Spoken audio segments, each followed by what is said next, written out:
Red Brick Media. High quality CDs, DVDs, lectures, khutbah, conferences and Quran recitations. All revenue generated supports our dawah work, supported by visiting our store. You can now purchase directly from our site www.redbrickmedia.co.uk.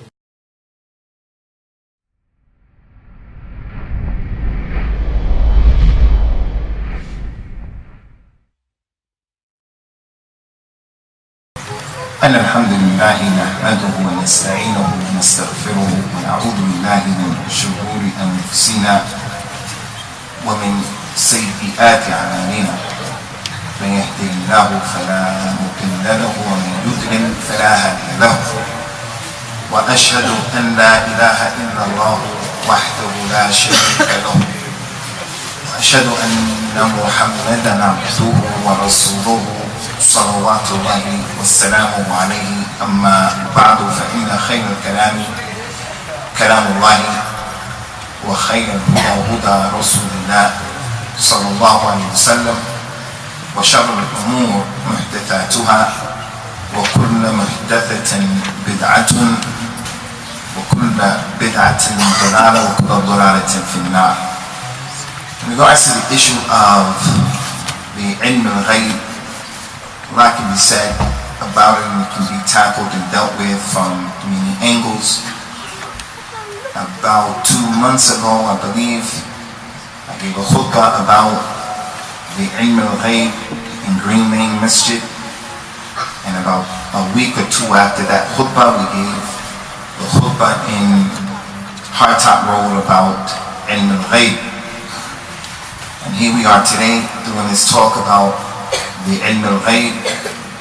And if we were to go on the Islam channel and do a daily program about the ilm al-ghayb, and if every imam of the city started to give some classes about the ilm al-ghayb, no one can blame the Muslims for going overboard in this issue, and no one can claim that he's going to deal with the whole issue and exhaust everything that needs to be dealt with.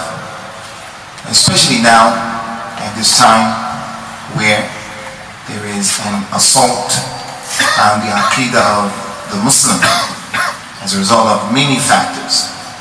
And one of the worst ones is the factor that some of our parents didn't teach us Islam. They didn't know, so they weren't equipped to teach us. So we took the religion and the understanding from the religion, many times not knowing what we were doing. And some people find it very difficult to break out of that shell, to give up the religion that their forefathers were upon. What I mean by give up the religion, not the deen, but the way they believed. The way they believed when it went against the religion of Islam. Here in the city of Birmingham, just as it is in this masjid, the vast majority of people in this masjid, the Muslims in Birmingham, they come from Pakistan, India, Afghanistan, the Asians. And some of the aqidah of the Sikhs and the Hindus crept into the religion of the Muslims in that area, except that the ones that Allah favored them. Allah favored them.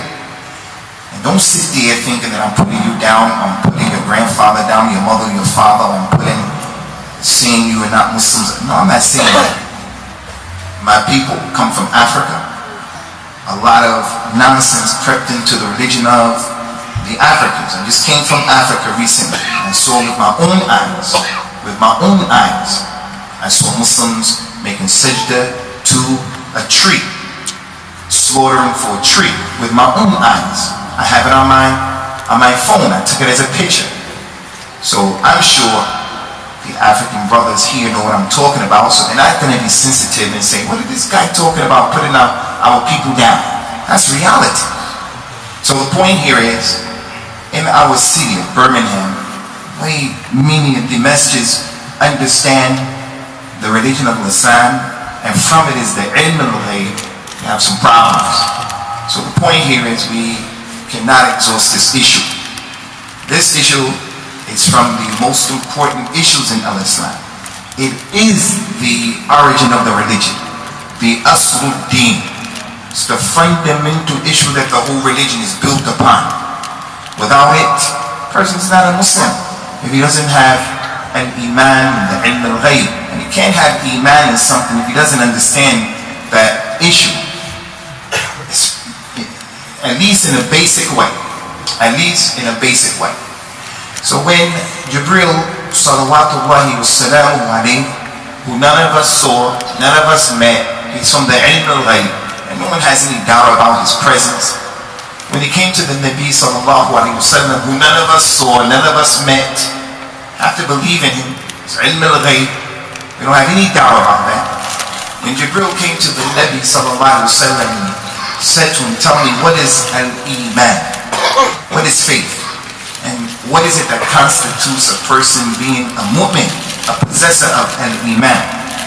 He said, al-iman wa an tu'mina billahi wa malaikatihi wa kutubihi wa rasulihi wal yawm al-akhir wa an tu'mina bil qadr khayrihi wa sharrihi. In order for a person to be a mu'min, ya Muhammad, he has to believe in Allah. He has to believe in the angels. He has to believe in the books that Allah sent down. He has to believe in the prophets, the messengers that Allah sent. He has to believe in Yawm al-Qiyamah, and he has to believe in the qadr, the good of it and the bad of it. The Nabi told him, sallallahu alayhi wa sallam, when Jibril told him, you spoke the truth.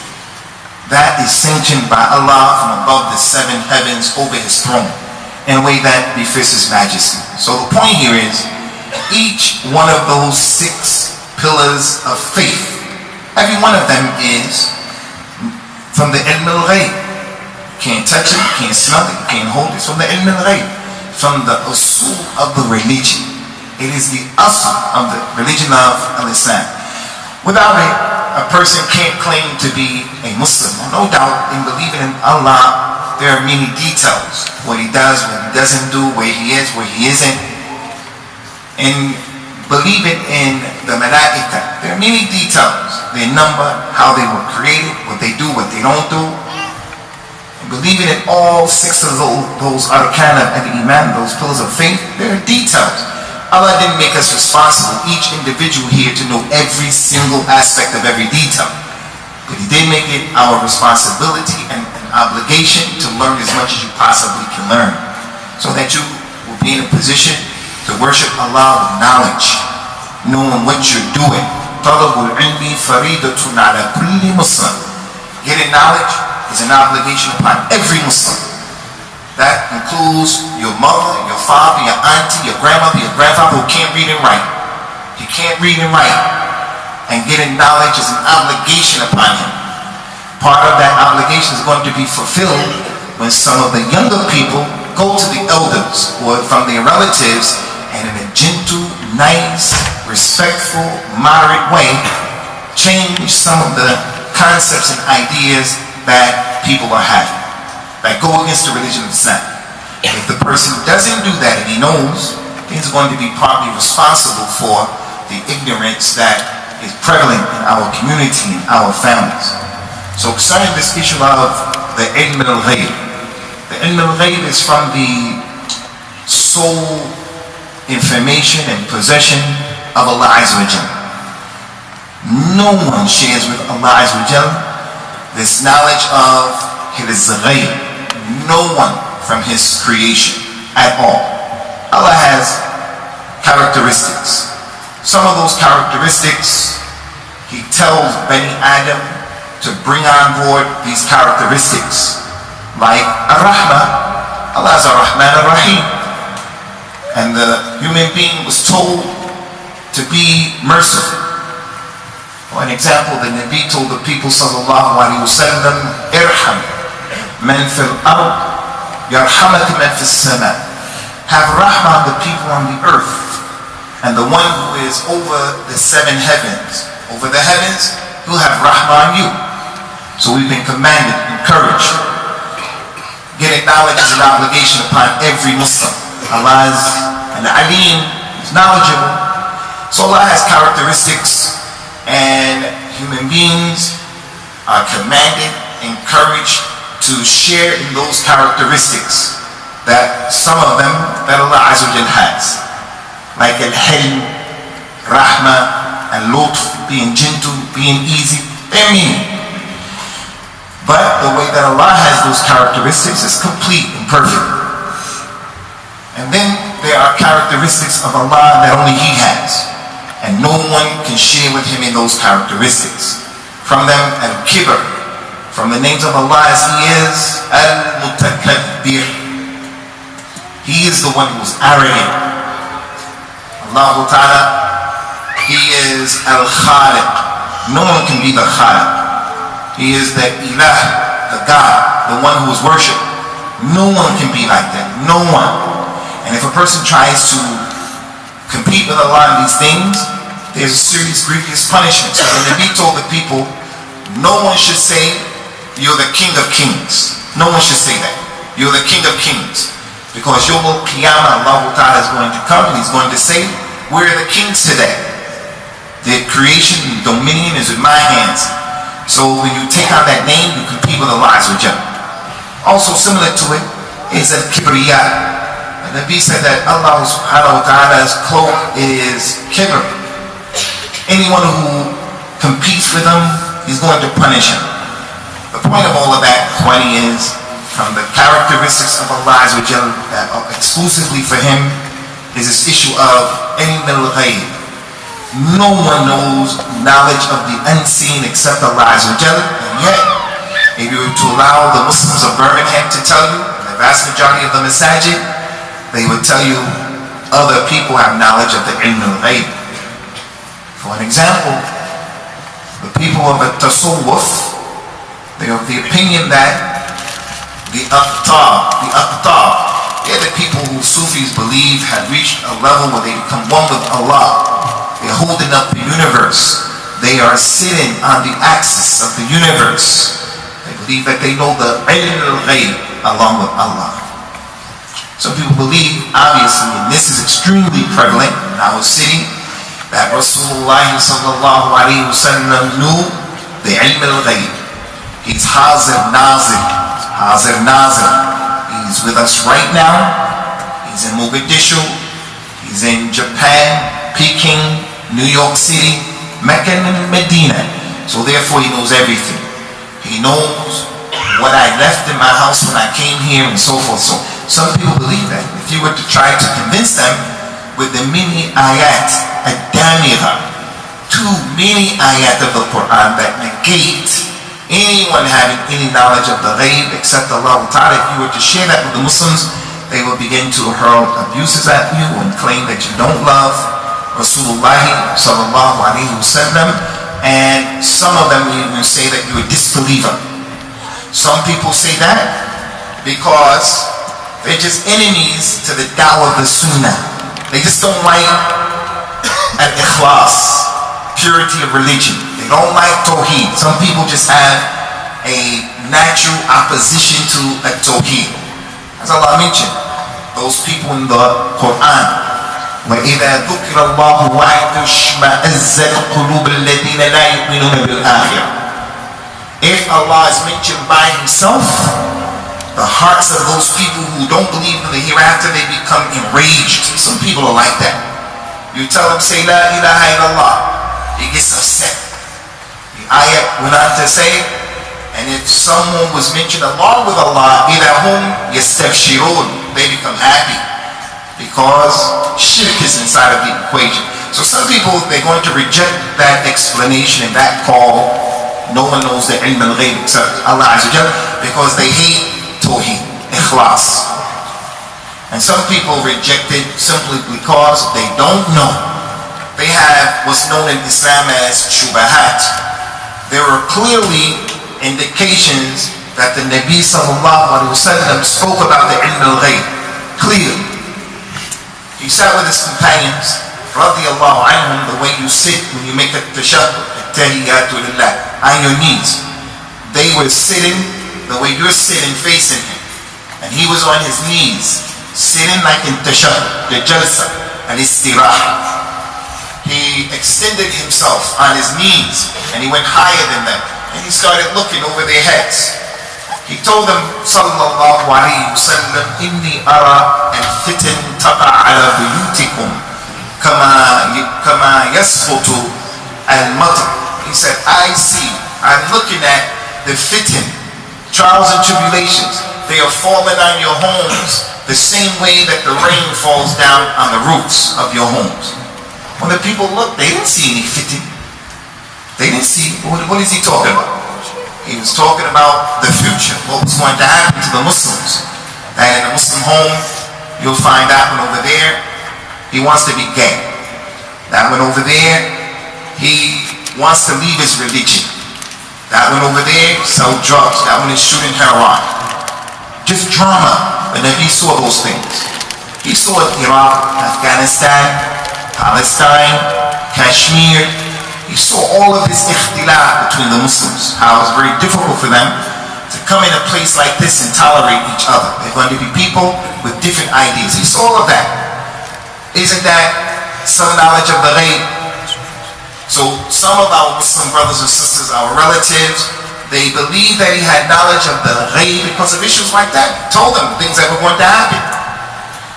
We mentioned in the khutbah that we gave this Friday, from what he told us about this ummah, sallallahu alayhi wa sallam, and it's happened. لا تقوم الساعة حتى تلحق قبائل من أمتي بالمشركين وحتى تربط الأوثان. Yawm al-Qiyamah won't be established until a group of people from this ummah start to make shirk with Allah. Outright shirk, not hidden shirk, not shirk that has some explanation why they're doing it, just outright shirk. Worshiping mountains, trees, rocks, human beings, dead people, angels, birds, all kind of issues. How can he tell us that? The deviant groups that came after him, sallallahu alayhi wa sallam, he told the people, Al-Qadariyya Majus Hadhihi Ummah. The people of Al-Qadariyya, they weren't present during the time of the Nabi sallallahu alayhi wa sallam. They're the people who say, Allah doesn't know the Qadr until it happens. Allah didn't know that I was going to lift this bottle until I lifted it. But the Quran told us that Allah wrote that I was going to lift this bottle 50,000 years before he created the heavens and the earth. He created the pen and he told the pen, write. The pen said, what should I write? The pen said, write everything until Yawm al-Qiyamah. So we're going through the motions. And as we go through the motions, we're going through the motions with a wheel. So he said that these people, the Qadariyya, they're the Majus of this ummah. The Majus, because in Persia, they were the people who worship the God of light and the God of darkness. They believe there were two gods, God of light and darkness. So the Nabi said that the people who are Qadariyya, they don't believe in the Qadr, they're like the Majus, because they believe there is Allah who knows what's going to happen after it happens, but before it happens, there's some other God who may know, may not know. The point is, how did the Nabi tell the people about that, sallallahu alayhi wa sallam, and they weren't even created yet? So our Muslim relatives, our family, our brothers and sisters, they say, he must have ilm al-ghayb before the battle of Badr. The Muslims were about the number that we have in this room right now. They were about this many companions. And they're going to fight the kuffar who were over 1,000. And the people obviously were nervous, because it's natural to be nervous, wondering what's going to happen tomorrow. The Nabi started telling them things that gave them thabat. And from what he said, is that he told the people, so-and-so from Quraysh is going to die right here, tomorrow. And so-and-so is going to die right there. And so-and-so is going to die here and here and here and here. And he started telling them, and the Muslims were getting happy. They didn't meet the kuffar yet. They didn't meet him yet. But they knew that the Nabi sallallahu alayhi wa sallam la yantiqu an al-hawa in huwa illa wahyun yuha. He doesn't talk based upon his designs. When he talks, it is revelation. Either the Quran or the authentic hadith that came out of his mouth sallallahu alayhi wa sallam is revelation. Jibreel came to him and told him, say this and say that and do this and do that concerning his sunnah sallallahu alayhi wa sallam. That's authentic. So we want to address this issue, inshallah. We want to address it unequivocally. There can be no doubt in the mind of the Muslim. Rasulullah sallallahu alayhi wa sallam didn't know ilm al-ghayb. The jinn, the malaika, the prophets before him, no one has knowledge of the unseen except Allah. Allah Ta'ala mentioned in the Quran in a number of ayat, قُلْ لَا يَعْلَمُ مَنْ فِي السَّمَاوَاتِ وَالْأَرْضِ الْغَيْبَ إِلَّا اللَّهِ. Tell them, Ya Muhammad, from what has been revealed to you, you tell these people, no one in the heavens and no one on the earth knows the unseen except Allah. So that excludes all of the malaika, that excludes everyone and everybody who's on the earth. The jinn, mankind, with the jinn, with the mankind, are those prophets and those messengers from mankind, and the awliya, the ulama from mankind and from the jinn. No one knows the unseen except Allah subhanahu wa ta'ala alone. And He doesn't share that with anyone except with some conditions that we're going to mention inshallah ta'ala. Another ayat that we want you brothers to consider, and to consider this ayat in light of what you know historically. Allah Ta'ala mentioned in the Quran, قُلْ لَا أَمْلِكُ لِنَفْسِي نَفْعًا وَلَا ضَرًّا إِلَّا أَن يَشَاءَ اللَّهُ وَلَوْ كُنْتُ أَعْلَمُ الْغَيْبَ لَاسْتَكْثَرْتُ مِنَ الْخَيْرِ وَمَا مَسَّنِي السُّوءُ. Tell them, Ya Muhammad, from what was revealed to you, tell them, I, Muhammad, I don't have any ability to bring benefit to myself or to push harm off of myself except what Allah allows. And if I knew the unseen, no harm would have ever touched me, and I would have taken all of the good and increased the good. Inna Allah Alim Khabir. Allah is Alim, Allah is Khabir. Before going to any other issue, Khwani, I want you to take a minute, as I mentioned, look at this ayat through the prism of what you know historically about how many harmful things touched Rasulullah sallallahu alaihi wasallam that you know and I know, any human being, even the worst non-Muslim, if he had knowledge of these evils that were going to touch him, even he, non-Muslim, is going to push it off of him. What about the one who is the Khatam of the Anbiya and the Rasul sallallahu alaihi wasallam, who has love for people, mercy towards people, he doesn't like dhulm, he just is the epitome of intellect. Look at the evil that touched him. And the battle of Uhud, before the battle transpired and took place, there's the mountain of Uhud behind the Muslims, and Mecca is in front of them. And all of the army is coming towards them from the Mushrikun of Quraysh. They all gathered together to extinguish the light of Islam. So the Nabi sallallahu alayhi wa sallam, he said to his companions, what should we do? What should we do? He took the istishara, consultation. If he knew everything, there's no need to take any istishara. I consult you, you consult me to get a bigger and a better, fuller picture of something. And Nabi sallallahu alayhi wa sallam said, what should we do? Salman al-Farisi said, what we used to do in Persia is, if the army was too big in number, we would just build a ditch, put something behind our backs where they can't get us from the back, put some men on the flank so they can't get us from the side, and then dig a ditch, a wide, deep ditch. Anyone who crosses it, we're going to kill him. And Nabi took that advice. So the point is, why ask if he knows everything? Why? That day, when they were building and digging the ditch, the Nabi was helping them, sallallahu alayhi wa sallam. And it's no doubt, he was helping them. From amongst them was his uncle Abbas.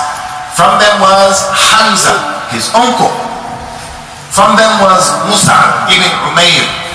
When Mus'ab ibn Umayr accepted Islam in Al-Medina, he was a rich young man. He embraced Islam.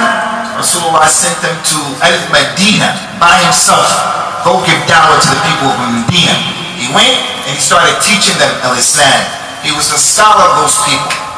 Anyway, the day of the battle of Uhud, Hamza, the uncle of the Nabi sallallahu alaihi wasallam, was murdered at the battlefield. Not only was he murdered and given shahada, but because of the extreme hatred of the kuffar of Quraysh, they opened up his stomach, they took out his intestines, they cut his ears off, they cut his nose off, they gouged out his eye, they took teeth, they split his lips, they did all kind of mutilation to him. When the Nabi saw it, he was disturbed, and he told the people, sallallahu alayhi wa sallam, la tumathilu, la tumathilu. When you Muslims fight, don't mutilate people. Don't mutilate people. Mus'ab ibn Umayr radiallahu anhu was killed on that day, shahada. When the Nabi saw him, first he saw Hamza, he started crying. He said, don't let his sister Ma'al Safiya, don't let her see, because she's going to be disturbed. As for the story of Hind, the wife of Abu Sufyan, who on that day was a kafira, mushrika, just as Abu Sufyan was, in that movie, The Message, it showed him eating the liver and going crazy. That's not authentic. Abu Sufyan would never allow his wife in Jahiliyyah to go to a dead body and eat the dead body. Abu Sufyan was more of a man in Jahiliyyah, manliness, manhood, than anybody in this room, in Jahiliyyah. And in Islam, it just became stronger. It's not possible. I'm not saying that a kafir is better than a Muslim. I'm saying in terms of rajula, in terms of eloquence, in terms of personality. Abu Sufyan, it would be crazy for one of our wives to be so upset, she goes to the dead thing, she starts eating the liver. People are going to say, hey, so-and-so's wife, she was eating the liver, she ate the intestines and the intestines. We're going to say, what's wrong with that family? What's wrong with that? So the point here is, why? The Nabi sallallahu alayhi wa sallam told the people, don't let my auntie, his sister, see this body. Don't let it happen. He saw Mus'ab ibn Umayr. Mus'ab ibn Umayr had so much money that the Nabi was saddened that the young man was killed. He wanted to cover him up for his janazah, as you all know. He put the leaves on he put the shroud on his head, his feet exposed, put it on his feet. His head is exposed, so he put it on his head and covered his feet with some leaves. Now the question is concerning this battle. The ayah said, "Lo kuntu a'lam al-ghayb lastakthartu min al-khayr wa ma massani su." If I knew the unseen, no evil would have touched me. Not at all. I just said to my uncle Hamza, "You're gonna get killed tomorrow." Mus'ab ibn Umayr, "You're gonna get killed tomorrow, so don't come out." And he was hurt, he was affected by the death of both of them. And the Nabi sallallahu alayhi wa sallam crying and being affected doesn't go against an iman if someone dies. This religion doesn't tell us, even if they died on the battlefield and they died doing something, we shouldn't be happy about someone's death, because it's natural. You're going to miss your mother, your sister, your brother, your wife, your husband, your child. It's not something to be happy about. A person, if he loses 2 children, those children will intercede for him Yom Al-Qiyamah. So you see him upset, distraught, crying. Don't come and say to him, hey, don't worry, they're going to be intercessors for you, you should be happy. No, this is not something to be happy about. So the point here, Wani, is the Nabi sallallahu alayhi wa sallam clearly is better than any ignorant non-Muslim who, if he had the ability to push evil off of his uncle, he's going to do it. But the fact that he doesn't have knowledge of the unseen, and he's equal to everybody else from Bani Adam in regards to the general unseen of Allah Azza wa Jal, and that everybody is ignorant about it unless Allah Azza wa Jal were to expose aspects of it to different people from his slaves, especially the Rasuls. Another example of that is when he sallallahu alayhi wa sallam was in Al-Medina, and the Jewish lady sent him some food as a gift, and it's permissible to eat the food of Ahlul Kitab, Jewish lady, and in one narration, a Jewish man, Asim ibn Labid. The Nabi started eating the food with some of his companions, and suddenly he said to them, hey, don't eat the food, stop eating. He said, stop eating, it's poisoned. As soon as he said that, people started falling down dead. 13 of them died right then and there. 13. Because the Jewish man, he was upset that his tribe had been punished. He was upset, and he had jealousy that this is the Nabi that Musa told the people about, and they wanted the Nabi to be from Bani Israel, and because they have a history of killing the prophets and the messengers. The Nabi sallallahu alaihi wasallam didn't kill the man. He allowed the man to go. He allowed the man to go. Although the man tried to kill Rasulullah sallallahu alaihi wasallam, and he was responsible for killing people, multiple people from the awliya of Allah, which goes to show the issue and the importance of weighing the situation in terms of how to deal with issues. If the Nabi sallallahu alaihi wasallam decided to kill that man, maybe at that time the Muslims weren't in a position to go into that type of a war. For whatever reason, he didn't do it. Again, the question is, Rasulullah Muhammad sallallahu alaihi wasallam, he loved his companions the way Allah wants a human being to love another human being, fully and completely and the correct way. If he knew the ilm al-ghayb, do you think that he would sit there and he would allow people to eat poison meat and then die as a result of that? And he himself, when he was dying, he told the people, I still feel the effects of the poison meat that the Jewish person gave me. He was still feeling it to the last moment of his life. So for that reason, some of the scholars of Islam, the historians like Imam Muhammad Jarir al-Tabari, he said that the Jews were successful in having something to do with the ultimate demise of the Khatim of the Anbiya and the Rasul, salawatullahi wassalamu alayhi, because he complained about the pain of the poison meat right before dying. So those examples are some of the many examples in the Kitab, in the Sunnah, that no one knows the unseen, the knowledge of the ghaib, except Allah. It's wajib for us to believe in it, but it is not permissible for us to go after it. Alif Lam Mim, ذَلِكَ الْكِتَابُ لَا رَيْبَ فِيهِ هُدًى لِلْمُتَّقِينَ الَّذِينَ يُؤْمِنُونَ بِالْغَيْبِ. In this book, from the beginning to the end, there are a lot of characteristics of the munafiqeen, a lot of characteristics of the muttaqeen, a lot of characteristics of different things. The very first characteristic of the believer in this book is that they believe in the unseen. It's the pillar by which everything else is built upon. When they pray, all of that has to do with their iman bil ghayb. They're praying to the one who they don't see. They have to actually imagine, as the Nabi mentioned sallallahu alaihi wasallam, that he is in front of you and he's watching you, and so forth and so on. So when a person goes to an individual in this dunya, and that individual is claiming that he has the ability to tell you where something is that has been lost or something that's going to happen tomorrow, that's considered kufr in al-Islam. And what was collected by Imam Ahmed and other Ahmed on the authority of Abu Hurairah radiyallahu anhu, Mustafa qala sallallahu alayhi wa ala alihi wa sallam, man ata ar-rafiq aw kahina thumma saddaqahu bima qala faqad kafara ala ma unzila ala Muhammadin. Anyone who goes to a soothsayer or fortune teller and he believes what that person told him, he has disbelieved in what was revealed on Muhammad sallallahu alaihi wasallam. Because what was revealed on Muhammad clearly indicates no one knows the ghaib except Allah Azza wa Jalla. Another hadith showing the severity and the seriousness. This is kufr. Man ata ar-rafi wa sa'alahu an shay lam tuqbal lahu salat 40 layla. Anyone who goes to someone and asks him, a soothsayer, fortune teller, tell me about what happened, the unseen. Anyone who does that, his salat won't be accepted for 40 days. For 40 days. It's a major sin. It's not permissible. Another issue, Ikhwani, that we want to draw your attention to, that is extremely important, is that Allah Ta'ala mentioned in the Quran, عِنْدُهُ مَفَاتِيهِ الْغَيْبِ لَا يَعْلَمُهَا إِلَّا هُوَ.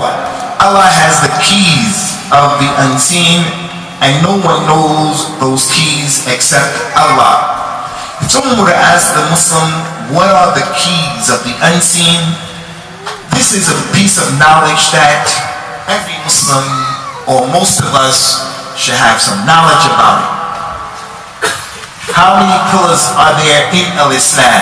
Everybody should have some knowledge about that. They may not say it in chronological order, What are the 6 pillars of al-Iman? Yes and no. The 11 wives of Rasulullah sallallahu alaihi wasallam, our mothers. How many can you mention? Getting knowledge is an obligation upon everybody in this religion. And we have to get that knowledge, which is an obligation, those things that push off of you ignorance. As for the knowledge on the higher level, at the expense of the knowledge on the lower level, that's right in front of your nose, that's a big problem. Allah Ta'ala mentioned in the Quran, telling us and warning us, don't be like the people who they put the cart before the horse. ما كان لبشر أن يؤتيه الله الكتاب والنبوة والحكم ثم يقول للناس كونوا عبادا لي من دون الله ولكن كونوا ربانيين بما كنتم تعلمون الكتاب وبما كنتم تدرسون. It's not possible for Allah to make a human being a prophet, to give him a book, to give him his sunnah, and then that prophet goes and tells the people, worship me instead of Allah. But that prophet is going to tell the people, be Rabbaniyin, because of what you used to learn and what you used to teach. And Imam al-Bukhari, he said that the Rabbani person is the one who deals with the small knowledge before the big knowledge. Learn the names of your mothers, the 11 wives of the Nabi. Learn the names and the Arkan of al-Islam, the main prophets and the main messengers and the main malaika. As for that bigger knowledge, and jump with ta'deel is a very important knowledge. But it's a big knowledge and you're dealing with it in the wrong way and you're dealing with it at the expense of the smaller things. Like learning how to read Surah Al-Fatiha. Be balanced. In regards to the ilm al-ghayb, ikhwani, that ayah said that Allah has the keys of the unseen. So from what we know is that the ghayb has some mafatih, and they are 5. There are other things that are from the ilm al-ghayb, but these are the 5 ones that Allah is showing us a message, giving us a lesson. What are they? They've been mentioned in Surah Luqman. Allah Ta'ala mentioned, Inna Allah مفاتيح الغيب إن الله عنده علم الساعة وينزل الغيث ويعلم ما في الأرحام وما تدري نفس ماذا تكسب غدا وما تدري نفس بأي أرض تموت. Those 5 are considered to be the keys of the unknown, and the Nabi expounded upon them sallallahu alaihi wasallam. Why were they mentioned? Verily to Allah belongs the knowledge of the hour. Nobody knows when the hour is going to be established. When Jibril said to the Nabi sallallahu alaihi wasallam, Mata sa'a, tell me when is the hour? He said the one who was asking the question knows just as much as the one who was being questioned. All of us are equal in the ilm al-ghayb. With Jibril, with Rasulullah, with Musa, with we're all equal. But Allah Ta'ala raises them above Bani Adam with insight and information about the ghayb that he didn't give the other people. So Allah Azza wa Jalla knows when the hour is going to be. Allah knows when the rain is going to come down. Allah subhanahu wa ta'ala knows what's inside of the womb of the mother when she is carrying a child. And no soul knows what is it going to do tomorrow. Now that we have a new day, we don't know what's going to happen tomorrow. Will we see tomorrow? And what will we accomplish tomorrow? And no soul knows in which earth it is going to die. And all of those issues that have been mentioned, all of them, they go to show Bani Adam the reality of his weakness and his not knowing, and the reality of Allah's supreme knowledge. Supreme knowledge. Because these issues are touching us, touching close to home. You yourself, you don't know what you're going to do tomorrow. You yourself don't know where you're going to die. Your wife who has a baby, you don't know if that baby is going to come out okay and not okay. And there's a time when you don't even know if she's pregnant. She doesn't even know if she's pregnant. And she's the closest person to the child. She doesn't know. She may think that she's pregnant and it turns out that she's not pregnant. She may think that she's not pregnant and it turns out that she is pregnant. So now, in some of these issues, all of them as a matter of fact. In most of these issues, these 5 things, we know that some people have come to know some aspects of this ilm al-ghayb, like the hour. We know that the hour is going to be established on what day? Yawm al-Qiyamah is going to be on a Friday. But we don't know which Friday. That's what Allah allowed the Prophet to know, sallallahu alaihi wasallam, as a rahmah to the community. Do more stuff as Friday gets closer. Make sure your deeds go up to Allah on Thursday. You made Tawbah. You did, the things that you're doing. Read Surah Al-Kahf. Go to the Jummah on Friday. We don't know which Friday. But he had knowledge of it, some of it. Concerning the rain, the non-Muslims are telling us in the next few days is going to be more rainfall, going to cause some problems and flooding up in the north. And sometimes it comes down like that and sometimes it doesn't. But all across the world they're telling us about these issues. The whole issue about what's inside of the womb. You can go to the hospital, they can do some MRI test on you and see you're having a boy, you're having a girl. They can do that. And it's not acceptable for Muslims to be opposed to that. That knowledge is the waqi', that's the reality. Similar to it is what and where a person is going to die. For the most part, a person is not going to leave his country. Most people die in the place where they live, where they come from. But it's not guaranteed that that's where you're going to die. The point is, we don't negate aspects of these issues. Some people have them. But they have them because Allah Azza wa Jalla allowed them to have them.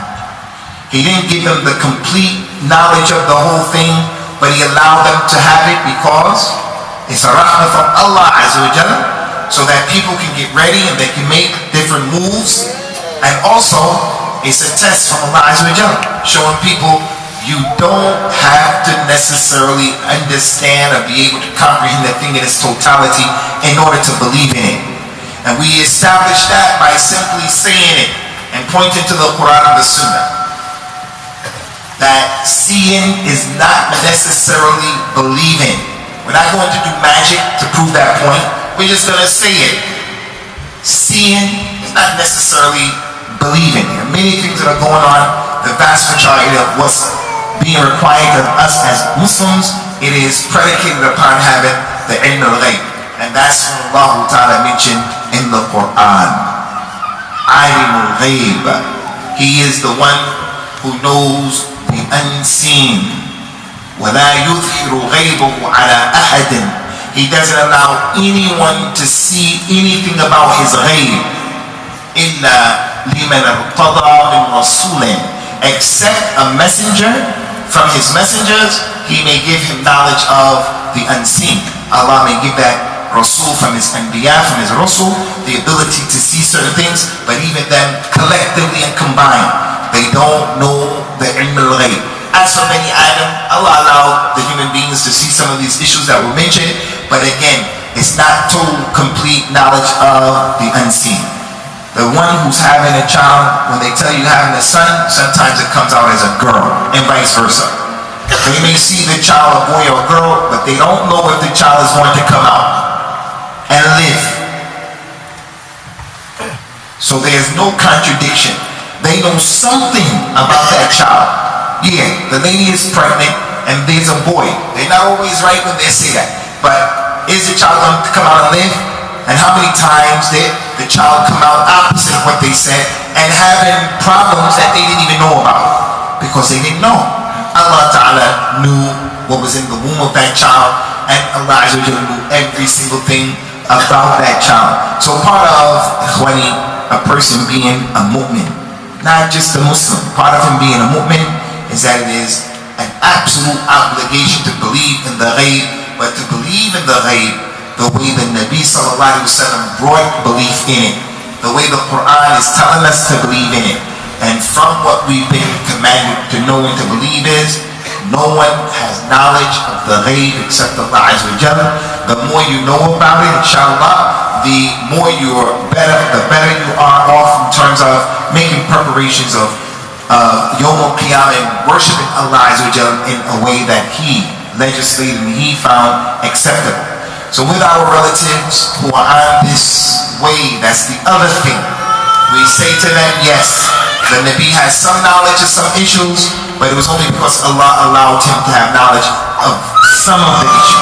He didn't have knowledge of any aspect of the ilm al-ghayb where he had all of the knowledge. Allah gave him some stuff. The people came and they asked him, tell us about the ruh that's inside of you. Your ruh. The Nabi just remained silent because he didn't know. Until Jibril came to him and told him about the ruh. That the affair of the ruh is from Allah. He didn't just start talking because he didn't know. He didn't know anything about it until Jibril came and told him about it. So it's a bit disturbing, it's unacceptable for the Muslim Ummah to have these clear ayat and adilla damira. The hadith of the Nabi, Jibril said, when is Yawm al-Qiyamah? He says, you know just as much as me. And then the person comes and said, la wallahi, he really knows. He just said that to be humble with Jibril. He only said that to be humble with Jibril. No, this is ghulu. This is ghulu. And this is not something that's peculiar for Rasulullah. It was also part of what the prophets and the messengers also were given before him. In Surah Al-Imran and other ayat of the Quran, those prophets and the messengers were informed of issues so that their people would believe in them. As Isa ibn Maryam said, وَأُنَبِّئُكُمْ بِمَا تَأْكُلُونَ وَتَتَّخِرُونَ فِي بُيُوتِكُمْ. I'm telling you people, when he came to them, Ben Israel, he said, I tell you what you eat in your homes, and I tell you what you saved and stored for yourselves of food. Isa will come to the one who had doubt about him being a Rasul or a messenger. He would say, today you ate this and that and this and that. And in your house you had this and this and this and this is food. And that will cause that person's iman, his yaqeen, and Isa ibn Maryam to be increased. Because how can you be telling all of these people what they ate today? As you sit right there, I don't know what a single person ate here today. Now I can guess, most of you ate chapatis. I can guess that. But African people didn't eat no chapatis today. So the point here, the shahid of the kalam, the point is, this is not something that only the Nabi sallallahu alaihi wasallam had. So just as Muslims don't accept Christians going overboard in Isa ibn Maryam and saying that he's the son of Allah because he knew what they ate, he knew what they hid in their homes, what they stored in their homes, we also say in our religion, don't go overboard in Rasulullah sallallahu alaihi wasallam and make takdeeb and disbelieve and reject what Allah has established and what the Prophet who we claim that we're defending his honor and loving and respecting and reverencing him, when he in fact told us this is not the case. And he didn't have any problem. The Bedouin man wanted to make Rasulullah look stupid. He wanted to make him look stupid. Rasulullah's camel was outside. The man untied the camel and hit the camel ran off. He came into the masjid. He said, Ya Muhammad, where's your camel at? The Nabi said, it's outside, tied up. The man said, no, your camel ran off into the desert. As if that's a proof that he wasn't divinely sent by Allah. But the point is, the Nabi didn't come up and just start talking and making lies. He didn't know that his camel had been untied and ran off into the desert. And when that happened, there were people who were ignorant, who want to win the battle by lying. They want to win the confrontation with games and tricks. So some people will see this, the feeble-minded people, when they see a situation like this, they would think this is a proof against the Nabi. Intelligent people wouldn't think that, but him, the Nabi, this happening to him, it was a fitna for some people to continue to disbelieve. If he knew the ilm al-ghayb at a time like this, as this principle is in al-Islam, it is not permissible for something to happen in the presence of the Nabi sallallahu alaihi wasallam. He knows about it. It is not permissible for that thing to happen without him saying what the reality is. So if someone is eating with their left hand and is in his presence, he has to say something. Because if he doesn't say anything, then it's okay. It's part of the religion of Islam. Anything that happened and he was sitting there, anything, he heard it, he saw it, it was brought to his attention, he always addressed it, because if he was quiet, it means it's from the Sunnah. So here's a man coming to ask him a question, and he had every reason to say, that camel you untied, he went away, because it's going to stop some people from being happy at what transpired, but he told him, I didn't know that. Because he doesn't have knowledge of the ghaib. He doesn't have knowledge of the ghaib. We're going to stop here, inshallah ta'ala, asking Allah ta'ala to put us on the aqidah that those companions were upon, radiallahu anhum, and those generations of the Muslims who preceded us with yaqeen and knowledge. And we ask him to give us thabat, yawm al-qiyamah, when we're at in our grave, about those issues that are connected to the unseen. Those issues that are connected to the unseen, we hope and we pray to Allah Azza wa Jalla that we're able to answer them without any hesitation and with al-yaqeen. And Allah is a'la and a'la.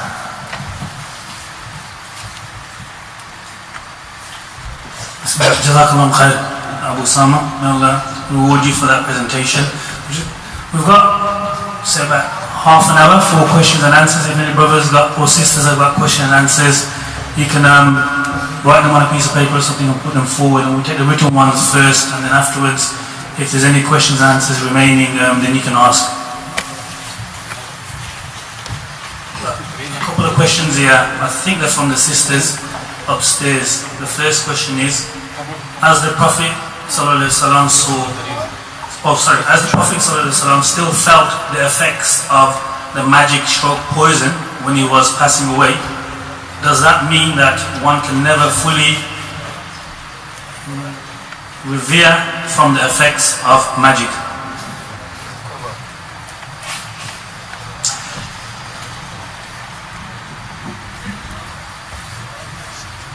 The meat was poisoned. The meat was poisoned.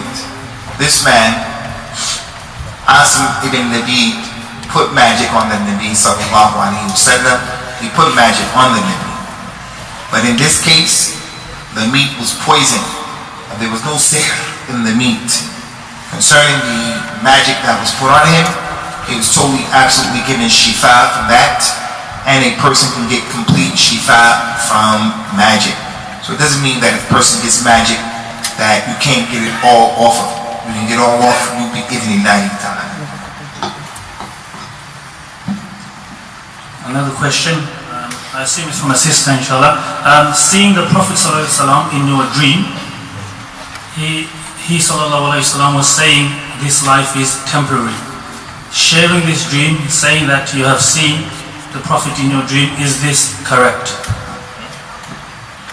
Sharing this dream with sharing it.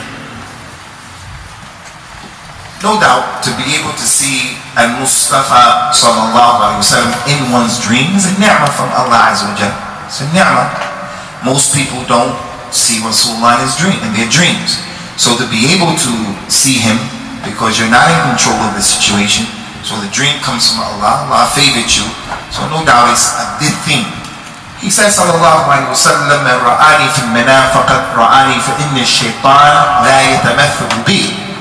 Anyone who has seen me in his dream, then verily he has seen me, because shaitan doesn't have the ability to come and to take out my image, and he comes to you as Rasulullah.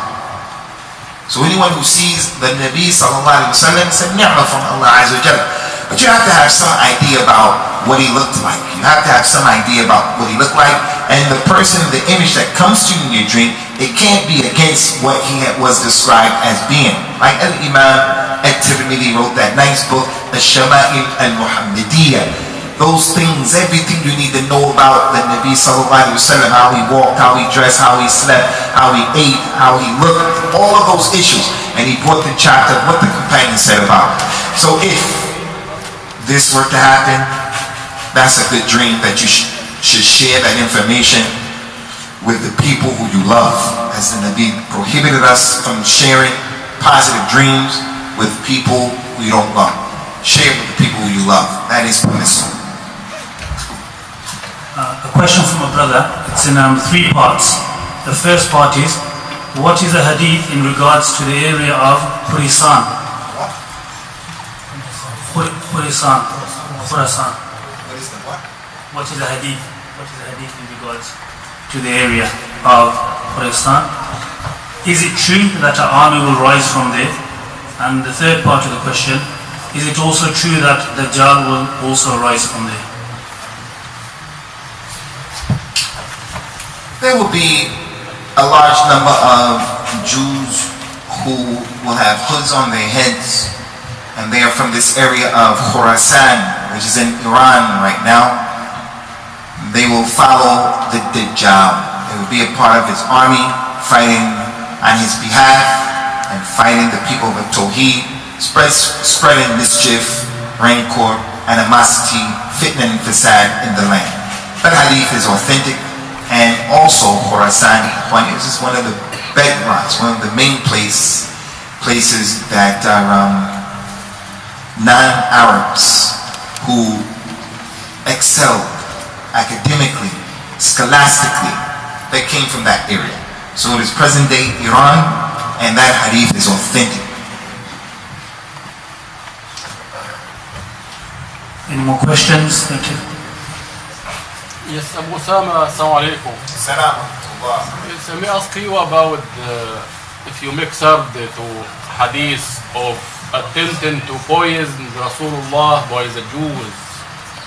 The reason for that is the Quran al-Kareem mentioned لقد أخذنا ميثاق بني إسرائيل وأرسلنا إليهم رسلا كلما جاءهم رسول بما لا تهوى أنفسهم فريقا كذبوا وفريقا يقتلون. And in fact there is one criteria in the Old Testament very annexed to Musa alayhi salam. The false prophet must be executed. So the Jewish, in order to make sure whether that prophet or correct one or false one, they may need to run the execution test on him. If he survived, he's a prophet. If not, he's a false. And this is the only Jewish people today and the Israelites all over the world. They believe only in two prophets, Musa alayhi salam and Muhammad alayhi salam, because both of them survived. So how many times the Jews tried to kill Muhammad alayhi salam, and what is the hadith in the book? Because this is very basic knowledge you need to know. How many times did the Jews try to kill the Nabi sallallahu alayhi wa ala alihi wa sallam? The incident that we mentioned was one of those times when he was going to have a discussion with some of the Jews from Bani Nadir. Jibril came to him. He was going to the house, and as he got close to the house, Jibril came to him and said, "Don't go in the house. Over the house, they have a big boulder. They're going to drop it on you when you get to the mouth of the house. When you get to the door, they're going to drop the boulder on you." So the Nabi didn't go, and then he expelled them out of Medina. Another proof, another indication that he didn't know the ilm al-ghaib. Jibril came and told him, "Don't keep going." So that's two times. In all of the wars and all of the battles that the Nabi fought, sallallahu alayhi wa ala alihi wa sallam, the battle of Badr, battle of Uhud, inside of Medina, some of the Jewish people in that area, they supported the enemies against al-Islam. They supported them financially, they supported them in other ways. So there were quite a few number of times that the Yahud tried to kill the Nabi sallallahu alayhi wa ala alihi wa sallam, as they are people who have al-hasad, they are people who have that envy. Wallahu a'lam.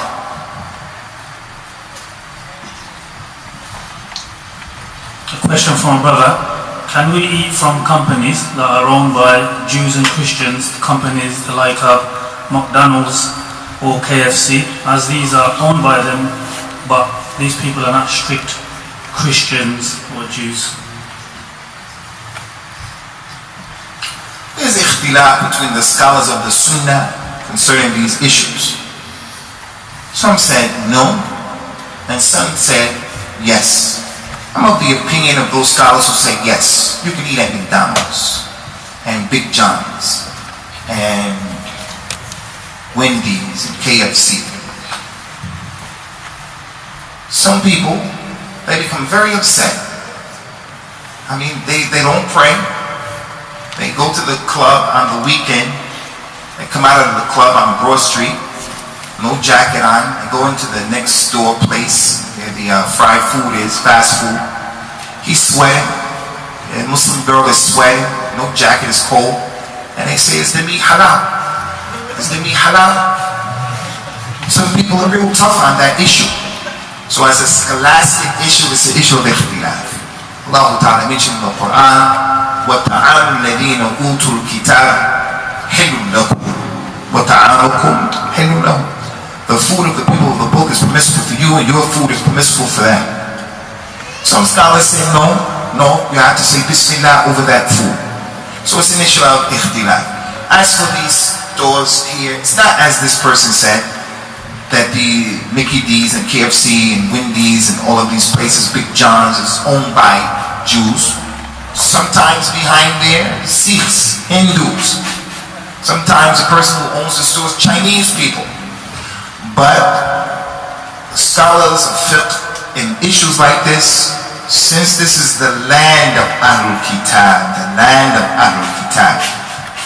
they said that the majority of the people here, what they're ruling with takes precedence, because it's not your job to go in and say, who owns this store? Who owns this store?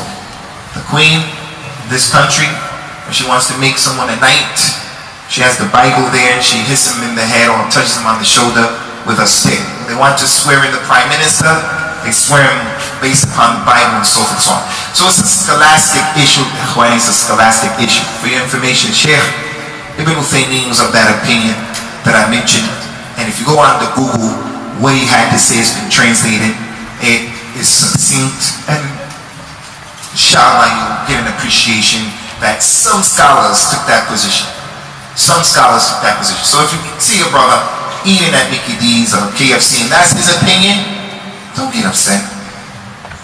And that doesn't mean that I eat at Mickey D's. Even if I did, so what? But I don't eat there. But it's permissible. I see it like that. Question from a brother. You have some people who say the Prophet ﷺ was half light, half man. What's your opinion on this? My opinion, inshallah, is what Allah Ta'ala mentioned in the Quran. قُلْ إِنَّمَا أَنَا بَشَرٌ مِثْلُكُمْ يُوحَى إِلَيَّ. Tell them, Ya Muhammad, I'm just a human being, just like you are human beings. But revelation comes to me. ما محمد إلا رسول قد خلت من قبله الرسل أفإن مات وقتل انقلبتم على أعقابكم ومن ينقلب على عقبيه فلن يضر الله شيئا. Muhammad is just a messenger, like the messengers who came before him. If he dies or if he is killed, are you people going to apostate and turn back on your heels? And anyone who apostates and turns back on his heels, he doesn't hurt Allah one bit. We don't worship Rasulullah sallallahu alaihi wasallam. Some disputants came to the Nabi, 2 men, and one of them was from the Munafiqeen, and he was articulate and eloquent. The Nabi told them before they started talking, إِنَّمَا أَنَا بَشَرٌ وَإِنَّكُمْ تَخْتَصِمُونَ إِلَيَّ فَأَقْضِي بَيْنَكُمْ عَلَى النَّحْوِ مَا أَسْمَعُ فَمَنْ قَضَيْتُ لَهُ بِحَقِّ أَخِيهِ فَلْيَأْخُذْهُ أَوْ يَتْرُكْهُ فَإِنَّمَا أَقْتَلَهُ جُزْءٌ مِنَ النَّارِ.